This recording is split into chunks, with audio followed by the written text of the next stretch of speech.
Remember this? If your husband is a good guy, but you're ready for divorce, you're not a bad person. She describes herself as a divorce recovery coach for moms, whatever that is. And understandably, she made that video because, well, she's trying to drum up business. And what better way to do so than by making moms feel good about leaving their husbands? And that's perfectly fine. But apparently she's not too happy with some of the responses she's getting from the husbands. Men are losing their mind over a recent video that I made. So a man taking a few moments to express his opinion on the matter is losing his mind? Your spouse doesn't have to be abusive in order for your feelings of wanting to leave to be valid. Actually, I don't have a problem with this. I actually agree with her. No one should be in a marriage that they are not happy in.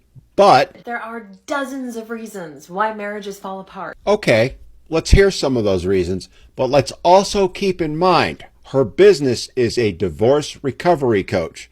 So without a divorce happening, she can't make money. Here are some examples. Financial problems. Financial problems. Well, pretty much every marriage experiences financial problems at some point. So the first step to do, file for divorce. Growing apart. Communication. Both of those issues are common in every marriage at some point. Heck, in every relationship, no matter what kind it is, at some point. So the first solution, file for divorce. Addiction. Too much arguing. Again, I agree. Those are valid reasons. However, shouldn't the first solution be trying to find a way to work through them? Lack of emotional or physical intimacy. Yes. Lack of physical intimacy. You know, the one where if he's not interested, it's his fault. And if she's not interested, it's also his fault. One spouse just isn't carrying their weight in the marriage. The infamous, he's not carrying his weight. He's a good guy, but he's just not doing enough. So, divorce him. Maybe you married too young or for the wrong reasons. Again, these could be valid reasons, but I ask you this. Shouldn't those have been obvious